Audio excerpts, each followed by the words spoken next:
Nous vivons dans un monde VUCA, abréviation des termes français volatiles, incertains, complexes et ambigus.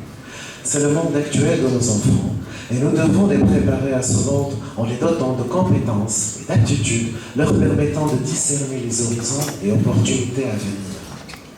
Cela sous-entend la promotion de leur flexibilité, leur ouverture au nouveau, ainsi que de faire face à l'imprévu avec courage. En d'autres termes, la promotion de leur créativité. Ce qui est intéressant, c'est qu'il est possible d'inculquer la créativité à nos enfants dans les écoles, car c'est une compétence éducable et enseignable. Et qui dit enseigner dit forcément pédagogie. En effet, l'implémentation de toute pédagogie diffère d'un enseignant à un autre. La personnalité d'un enseignant détermine ses techniques d'enseignement.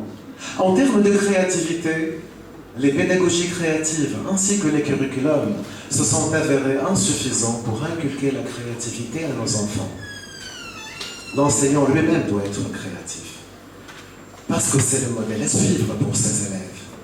Car on enseigne plus ce que l'on est que ce que l'on sait. L'enseignant créatif est un enseignant qui repense différemment l'acte d'apprentissage. Il est essentiel, il est primordial pour la créativité, mais l'environnement l'est également. Car la créativité ne se produit pas dans le néant. Néanmoins, la littérature nous révèle qu'un même environnement scolaire peut être perçu comme étant propice à la créativité pour un enseignant A, mais pas pour un enseignant B.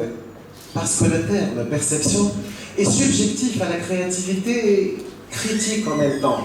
C'est pour cela que dans ma thèse, je me suis intéressé à la favorisation des enseignants créatifs via le climat scolaire, et non pas l'environnement scolaire.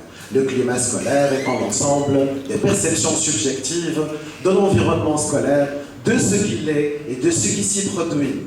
Pour ce faire, j'ai échantillonné aléatoirement plus que 800 enseignants, à partir de 62 collèges, à raison de 13 enseignants par collège, afin de déterminer l'équipe enseignante la plus créative de toutes les équipes enseignantes de la ville de Tunis.